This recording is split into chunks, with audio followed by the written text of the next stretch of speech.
Eh bien, bonjour tout le monde, on se retrouve aujourd'hui pour un exercice de mathématiques financières, un exercice type examen, surtout pour les premières années, hein, je parle première année de licence, etc. Donc vous avez comme d'habitude l'énoncé de l'exercice en description, hein, juste en dessous de la vidéo, vous cliquez sur le lien et vous atterrissez sur l'énoncé. N'hésitez pas à mettre sur pause hein, pour le faire par vous-même ou lire l'énoncé tranquillement avant de suivre la correction qui va justement arriver de suite. Alors, on nous dit quoi? On nous dit 3 capitaux A, B et C, dont les valeurs croissent en progression arithmétique. Je vous l'ai toujours dit dans toutes les vidéos, en mathématiques financières, il est de coutume, parce que c'est efficace, de transformer l'énoncé littéraire en écriture, en un énoncé plus mathématique. Donc déjà, c'est-à-dire qu'en fait, on va s'arrêter tout au long de la phrase, et on va noter mathématiquement ce qui ressort de cet énoncé. Donc 3 capitaux ABC dont les valeurs croissent en progression arithmétique. Qu'est-ce que ça veut dire ça? Donc A, donc ça veut dire que B c'est quoi? C'est A plus une raison. Okay, là on fait référence aux suites arithmétiques. Donc le terme suivant est égal au terme précédent, plus ou moins une raison. Ici, comme on nous précise que les capitaux croissent en progression arithmétique, croissent, ça veut dire que B est plus grand que A. Et donc B peut s'écrire A plus une certaine raison petit r. Et du coup C, ce n'est rien d'autre que le précédent B plus R. Ouais. Mais B c'est A plus R. Donc C, c'est A plus 2R. C'est la même chose.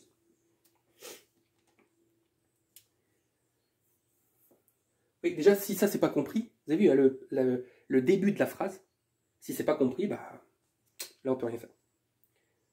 A ont été placés pendant 1 an. Donc n égale 1. À un taux d'intérêt annuel de 4%. Donc le taux est de 4%. Et ont permis de générer globalement un intérêt de 180 euros. Qu'est-ce que ça veut dire ça? Ils ont généré globalement un intérêt de 180. Ça veut dire que les intérêts qu'a produit A, plus les intérêts qu'a produit B, plus les intérêts qu'a produit C, ça vaut 180. Globalement, c'est la somme des intérêts des différents capitaux. Sachant que l'écart de valeur entre A et C est de 600 euros. Alors, l'écart de valeur entre A et C est de 600 euros. Est-ce que, allez, je pose les hypothèses, est-ce que c'est A moins C qui vaut 600 ou bien est-ce que c'est C moins A qui vaut 600? Lequel des deux vous choisissez? Le deuxième. Pourquoi? Parce que C est forcément plus grand que A. Donc le plus grand moins le plus petit doit être positif. Donc C moins A égale 600. Déterminer les montants des 3 capitaux. Donc déterminer la valeur de A, de B et de C. Alors on a déjà pas mal de choses là. Donc là, on a la progression arithmétique entre les différents capitaux, on a le taux, on a la période de 1 an, on sait ça et on sait ça. Bon. Il n'y a pas quelque chose qui vous surprend dans l'énoncé? Il ne manque pas une information, juste comme ça. Relisez-le, mettez sur pause et relisez l'énoncé. Et demandez-vous s'il ne manque pas une information. Ah si, hein. On ne sait absolument pas si on travaille en intérêt simple ou en intérêt composé. Eh oui. Vous allez me dire, est-ce que c'est grave? Oui. Ordinairement, c'est quelque chose de conséquent de ne pas savoir si on travaille en intérêt simple ou en intérêt composé. Mais pourquoi dans cet exercice c'est pas grave? Parce qu'on ne place les capitaux que pendant 1 an. Donc si on ne place les capitaux que pendant 1 an, les intérêts simples sont égaux aux intérêts composés. Donc on s'en fiche de savoir si on travaille en intérêt simple ou en intérêt composé. Donc ne soyez pas surpris par le manque d'informations, parce que je comprends qu'après vous allez dire, ouais, mais quelle formule j'utilise? Peu importe, puisque de toute façon t ou n est égal à 1. Bon, ça, je peux en faire quelque chose tout de suite. C moins A égale 600. Pourquoi? Parce que je sais que C, c'est A plus 2R. Donc je peux écrire A plus 2R moins A égale 600. Les A s'annulent. Donc 2R égale 600. Et donc j'ai déjà trouvé ma raison, qui est de 300.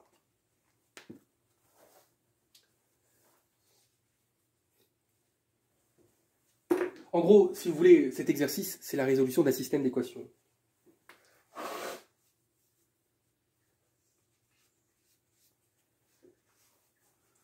Bon, bah, je vais remplacer. Donc maintenant, je vais pouvoir dire que B, c'est A plus 300. Et c'est A plus 600. Yes. Ça, j'efface. Intérêt simple égale intérêt composé, on s'en fout maintenant. Et une fois que vous aurez recopié, j'effacerai ça, puisque ça aussi, ça ne nous intéresse plus.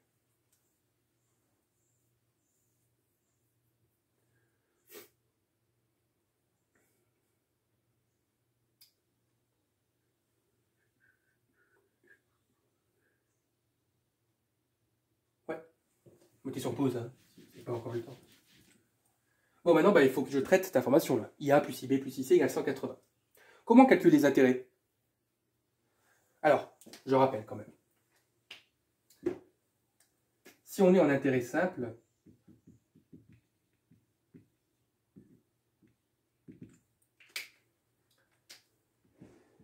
les intérêts, on va mettre IT, c'est K fois I fois T. Enfin, K, vous pouvez le remplacer par C, par tout ce que vous voulez. En gros, c'est le capital multiplié par le taux d'intérêt multiplié par la période.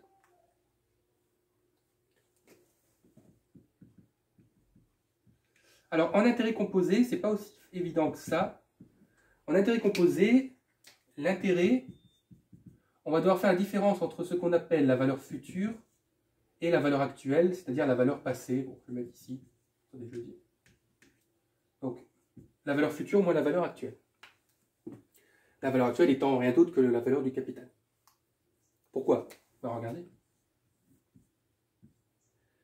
Si vous placez un capital ici en 0, et que, au bout de n périodes, vous obtenez sa valeur future, vous l'avez placé en intérêt composé. Vous êtes d'accord que les intérêts, ça représente toute cette période-là. Donc, on place un capital, et au bout de n périodes, on obtient une valeur future placée à un certain taux d'intérêt, bien sûr. Donc, les intérêts, vous êtes d'accord, représentent la différence entre la valeur future et la valeur de départ. Tout simplement.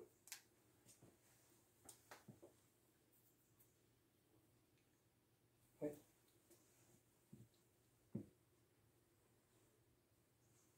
La valeur future d'intérêt composé, je vous rappelle que c'est le capital multiplié par 1 plus I à la puissance T. Donc, voilà la formule. Donc, si on veut calculer que des intérêts, en intérêt composé, on appliquera cette formule. K facteur de 1 plus I puissance T dans K. Vous pouvez factoriser par K si vous fait plaisir.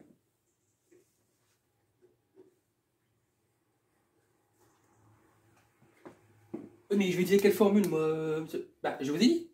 En intérêt, ici, comme on place sur un an, c'est les mêmes. On obtiendra la même valeur. Donc ne commencez pas à vous embêter avec cette formule-là. Utilisez celle-ci. Vous comprenez? Oui. Hein. Donc IA, bah, c'est A fois I, donc 0,04, fois T. On a dit qu'on plaçait pendant un an, donc on s'arrête là. Ça, c'est IA. IB, bah, c'est B multiplié par le taux d'intérêt. Et IC, c'est C multiplié par le taux d'intérêt. Et ça, ça vaut 180.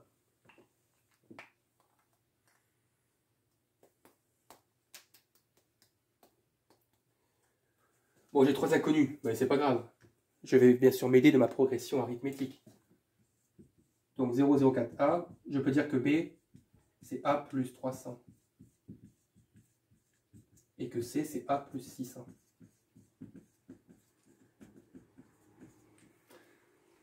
Et du coup, j'ai bien une équation à une inconnue.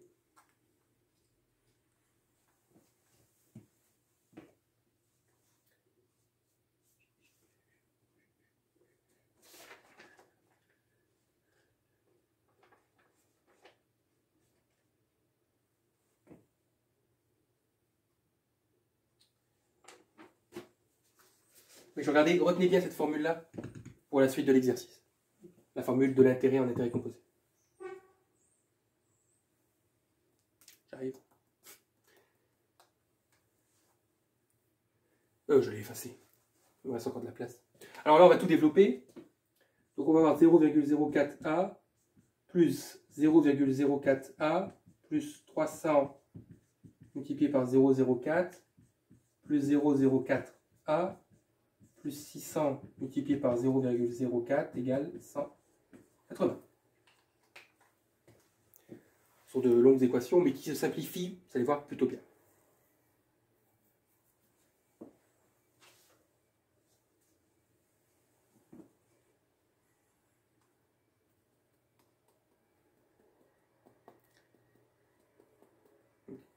Alors, on va regrouper les inconnus ensemble, et tout ce qui n'est pas inconnu, c'est-à-dire les constantes, on va les passer de l'autre côté. Alors, on a donc les inconnus, on a ici 0,04A, on en a un ici, et on en a un ici. Donc 0,04, 0,04, 0,04, ça fait 0,12. Donc là, par contre, je suis obligé d'effacer. Ici. Donc on va avoir 0,12A égale à 180 moins, alors qu'est-ce qui reste? Il reste 300 multiplié par 0,04 moins les 600 multiplié par 0,04.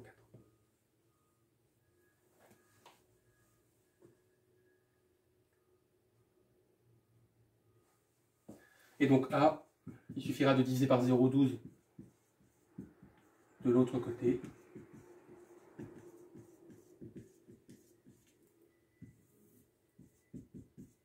Et vous allez obtenir A, par hasard ça tombe juste, 1200.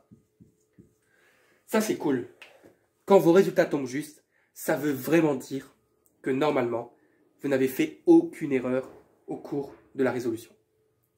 Parce que les profs, lorsque on construit nos examens, on fait parfois en sorte que les valeurs tombent justes.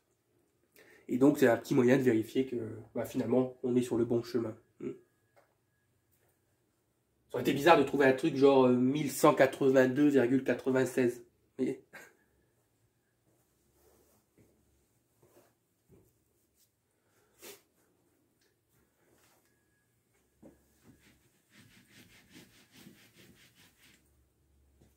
Bon, bah là, je peux déduire B et C. Hein. Pourquoi? Parce que B, c'est A plus 300, donc ça fait 1500. Et B, donc ça fait 1800.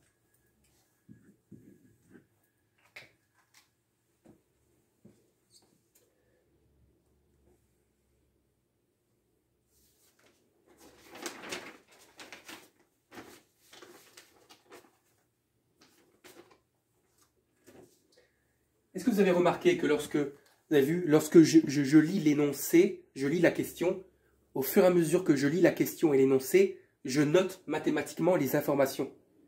Ça, faites-le sur votre brouillon. Vous avez vu, ça facilite. Comme ça, on a tout sous les yeux. Et ensuite, bon, on avait ici un système d'équations, on y va progressivement.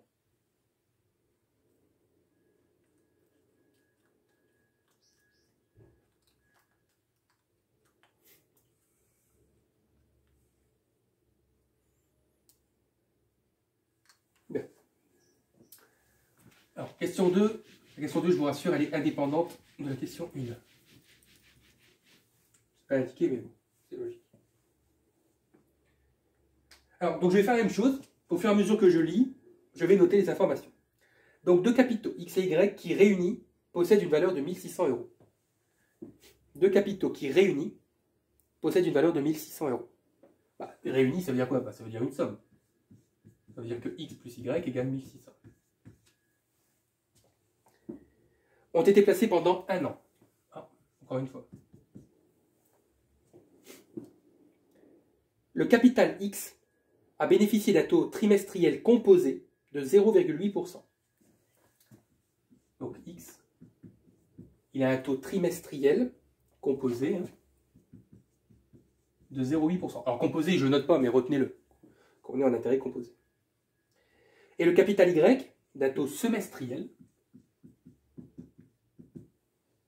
composé de 1,5%. Ok.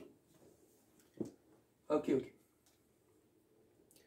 Okay, donc on a placé ces deux capitaux. On sait que leur somme fait 1600. Alors bien sûr, c'est la somme de départ.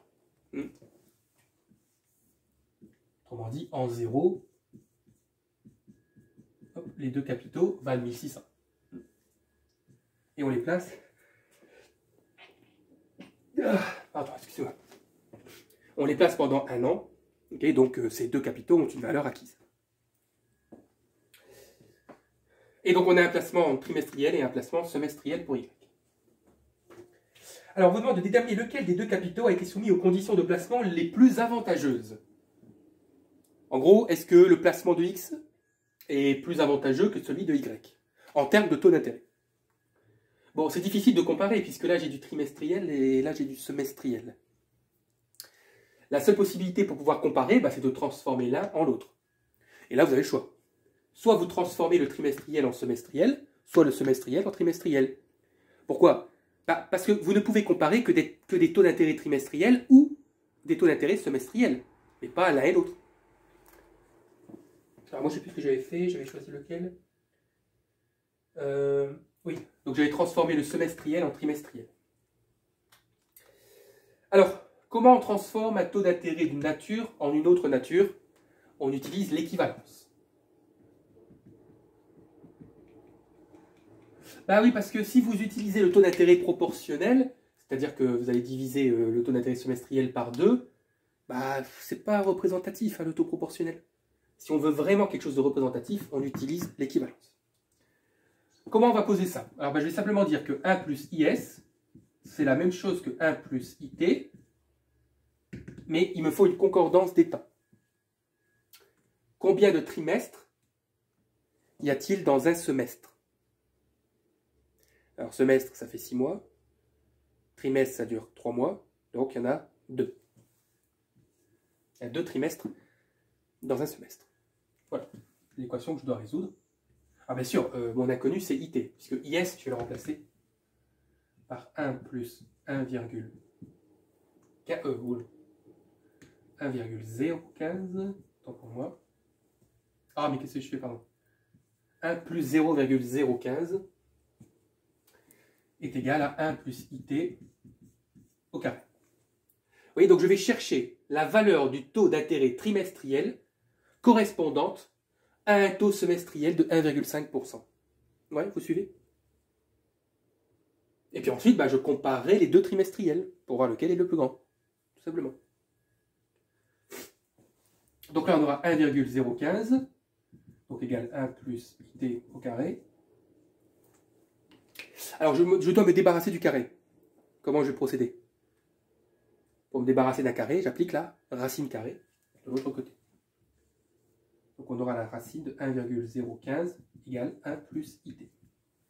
Et j'ai plus qu'à faire passer le 1, pardon. Donc, on aura racine carrée de 1,015 moins 1 est égal à IT. Vous tapez tout ça sur votre calculatrice. N'oubliez pas de multiplier par 100 pour l'avoir en pourcentage. Et vous obtenir 0,75%.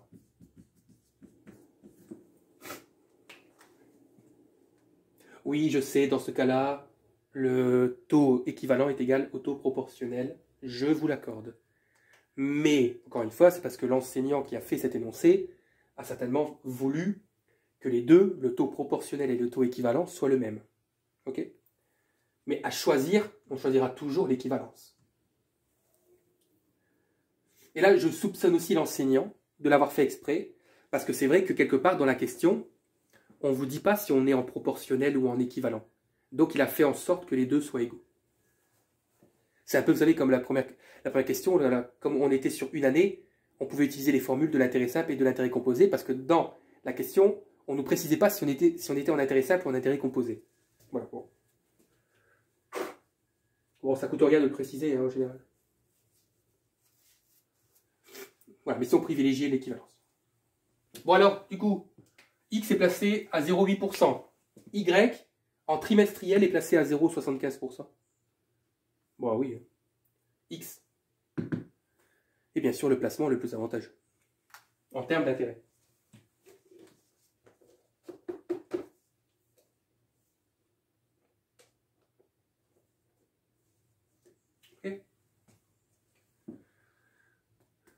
Voilà, donc le placement X est plus avantageux. Rapportera plus d'intérêt. Bien, mettez sur pause.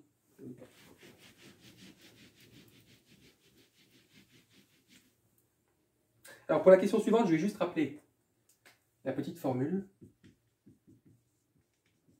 Donc je vous rappelle qu'en intérêt composé, je l'ai donné juste avant, IT donc c'est la valeur acquise, donc c'est K facteur de 1 plus I puissance T. Donc K facteur de 1 plus I puissance T, moins K.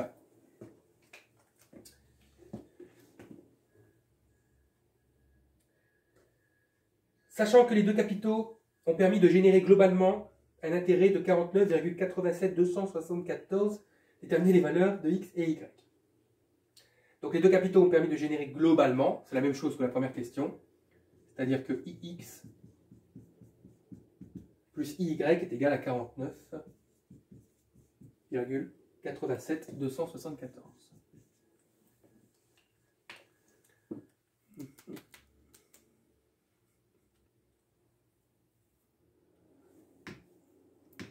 Gardez ça sous les yeux. On n'a pas encore utilisé. Donc Ix, j'applique la formule, X facteur de 1 plus I. Alors attention, on respecte les taux d'intérêt correspondant à chaque capital. X, je vous rappelle, c'est du trimestriel. Donc 1 plus IT. Puissance T. Alors attention, parce que vous allez me dire, bah, c'est puissance 1. Non, non. Ça, c'est une année. Moi, X, je raisonne en trimestre. Concordance des temps. Taux d'intérêt trimestriel exige une période trimestrielle. Donc il y a 4 trimestres. Moins X. IY, bah, ça sera Y, facteur de 1 plus IS au carré, puisqu'il y a 2 semestres dans une année. Moins Y égale 49,87274. Et donc on va devoir se trimballer avec les 5 décimales. Là. Pour ça, je soupçonne qu'on devra tomber sur un résultat juste aussi.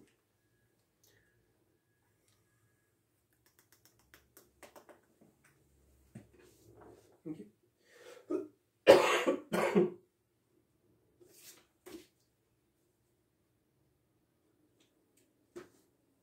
Alors, bon, qu'est-ce qu'on peut faire?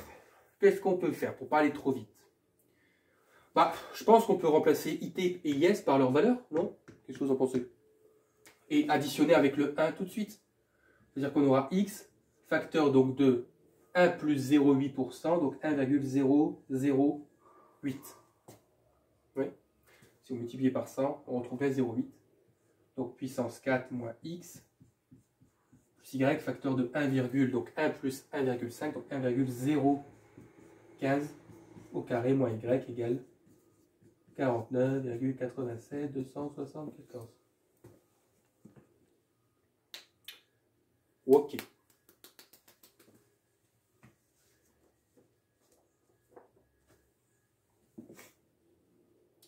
Bon, le problème c'est quoi? C'est que j'ai une équation, oui. Mais j'ai deux inconnus. Donc dans l'état qu'elle est, cette équation est irrésoluble. Mais c'est pas grave parce que j'en ai une autre. Je sais que x plus y est égal à 1600. Donc vous m'accordez qu'à partir de celle-ci, je peux dire que x vaut 1600 moins y.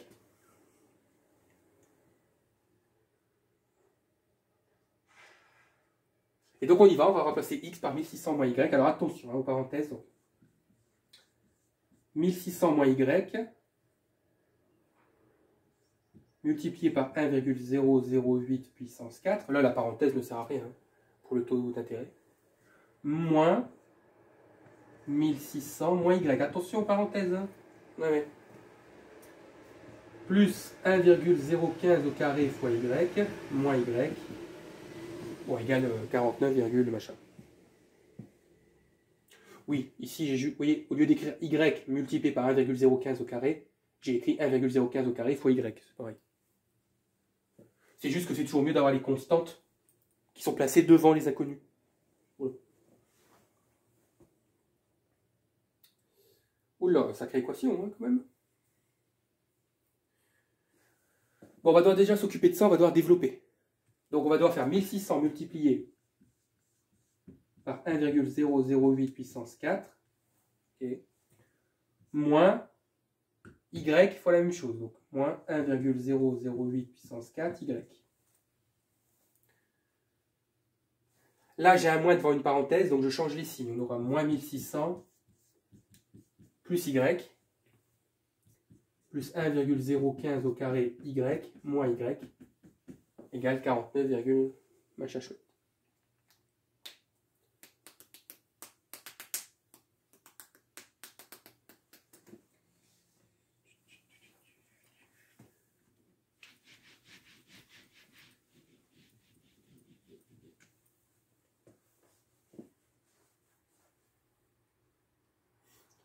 Je vais regrouper les y avec les y.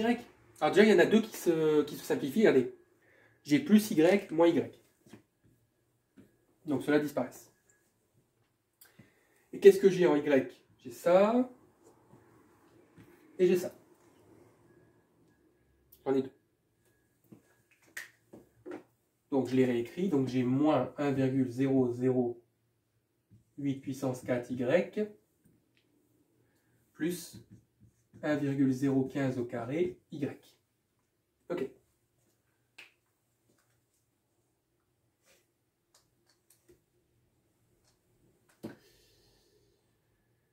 Et le reste, je vais le faire passer de l'autre côté avec le 49.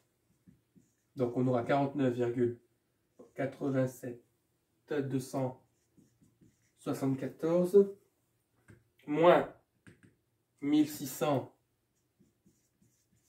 multiplié par 1,008 puissance 4 plus 1600.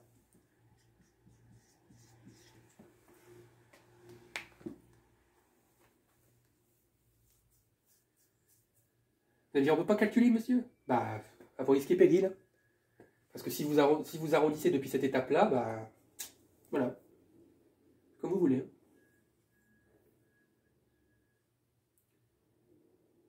Attention, hein, ne supprimez pas les 1600, parce que celui-ci, il est attaché au 1,008 puissance 4. À gauche, bah, je vais factoriser par y.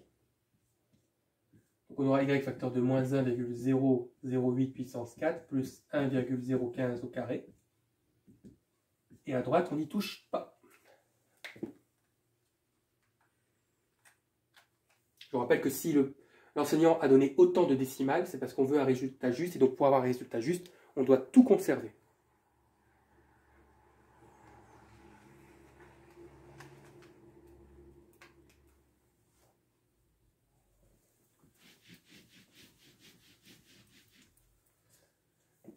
Et donc y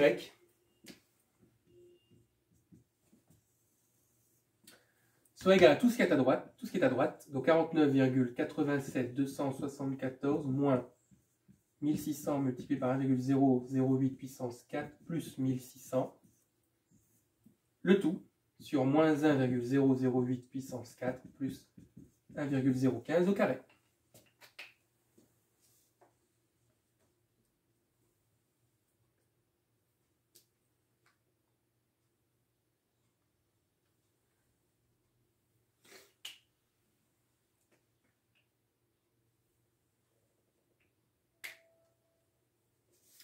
Attends, je vais vérifier quelque chose. Oui, c'est bon. C'est ça. Et ça va tomber juste. Alors, ça va tomber juste à 1/10 près. C'est-à-dire que, bah, tapez, hein, si vous voulez, tapez tout ça sur votre calculatrice et vous allez voir qu'on y est. Parce que je pense que l'enseignant n'a pas pu mettre non plus toutes les décimales, sinon ça aurait été trop grand. Donc il en a pris 5. Il s'est dit c'est déjà pas mal. Et donc avec 5 décimales, on arrive quasiment vraiment à la valeur juste. Donc on va donner la valeur entière. Et vous avez trouvé y égale 900. Donc je vous rappelle que x égale 1600 moins y. Et donc x égale 700. Je crois que j'ai pu, vous avez trouvé 899,99 quelque chose. Donc ouais, on est à 900.